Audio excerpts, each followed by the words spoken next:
तो ये जो करंट अकाउंट है इसकी हालत भी वही है। और अगर आपको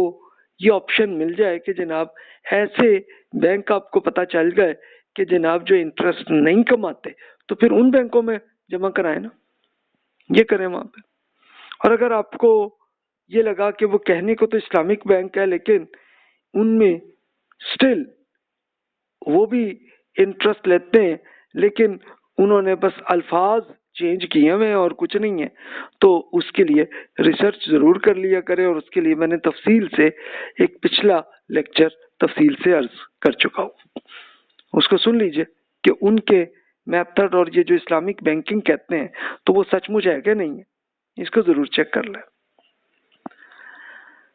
क्या बैंक में करंट अकाउंट में रुपया दुरुस्त है कि नहीं? तो जो बाज कदीम फुकाहा वो कहते हैं जनाब बैंक सूदी निज़ाम है, इसमें किसी तरह भी हेल्प ना करें। करंट अकाउंट के अंदर भी हम सूदी निज़ाम की मदद कर रहे हैं, इसलिए इससे बचें। वो कहते हैं कि ठीक है वो आपको सूद नहीं दे रहे, लेकिन आप उनकी हेल्प 5% तक तो उनकी हेल्प कर रहे हैं ना। तो अक्सर फुकाहा, फिर वो तकरीबन तमाम अब फुकाहा वो कहते हैं जनाब अब माल की हिफाजत की नीयत के लिए करंट अकाउंट जायज़ है, लेकिन नीयत फक्त हिफाजत के लिए हो। आजकल हालात ऐसे हैं कि आपके जाहिर है कि कुछ न कुछ बिल्कुल लूट मार और ये डाकू और वो इस तरह के आ जाते हैं ना, मजबूरी है आपकी। कर अकाउंट में पैसे जमा रखें भी तो सूद का बहुत कम हिस्सा ही वो बैंक लेता है ना उसमें। हाँ, बैंक अपनी सर्विसेज के लिए आपसे कुछ ले रहा है, वो ठीक है, जाहिर है कि बैंक भी तो आप पे सर्विसेज कर रहा है ना, आपके कैश को संभाल के रख रहे हैं, तो ठीक है। सेविंग अकाउंट भी होते हैं बैंकों में और फिक्स डिपॉजिट अकाउंट होते हैं, इससे बचें आप, क्योंकि इसमें आपके पैसे का आप कह लें कि 90% बल्कि 100% ही आपके पैसे को वो इन्वेस्ट करते हैं सूद पे, वो ना करें, ये याद रखिए। करंट अकाउंट सिर्फ ऐसा होता है कि बैंकों में कि जिसमें वो इंटरेस्ट का बहुत कम हिस्सा ही वो इंटरेस्ट पे इस्तेमाल करते हैं वो, लेकिन बाकी सेविंग अकाउंट्स में भी और फिक्स डिपॉजिट अकाउंट्स में इसका तो ज्यादातर हिस्सा इंटरेस्ट के जरिए ही वो कमाते हैं बैंक्स। अच्छा, करंट अकाउंट में ये मसला है कि रकम की कुव्वत, ये जो आपकी इन्फ्लेशन कम हो जाती है, क्योंकि अगर आपने रुपए रखे हुए, लेट्स सपोज कि आपने 1 लाख रुपए रखे और रुपए की वैल्यू गिर गई, तो ये इन्फ्लेशन का मसला है। तो अब इसीलिए फिर बहुत से लोग फिर करंट अकाउंट, अच्छा अगर तो आपने वो कैश जो पड़ा हुआ है वो कैश आपने जल्दी इस्तेमाल कर लेना, फिर तो कोई प्रॉब्लम ही नहीं है ना। लेकिन अगर आपका ज्यादा लंबा अरसे तक वो रखना है आपने कैश,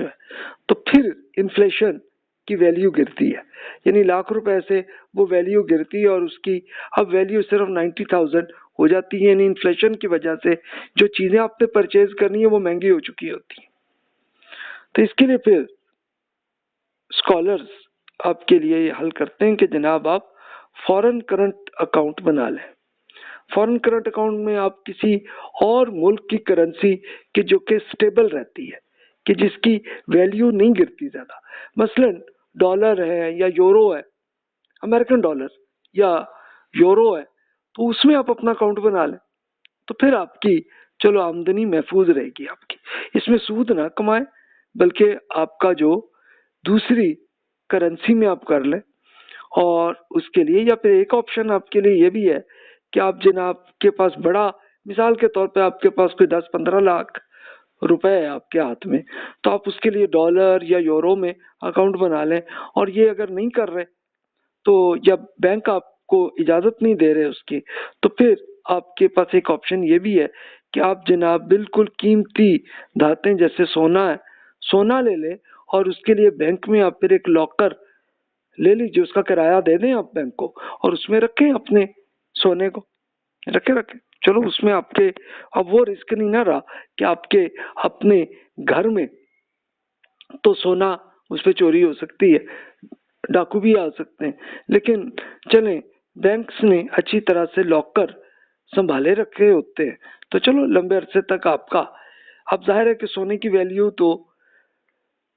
रहेगी, यानी वो उसकी वैल्यू गिरेगी नहीं, गिरेगी भी तो बहुत कम माइनर ही, तो इसलिए वो ठीक है कि ये ऑप्शन है आपके लिए।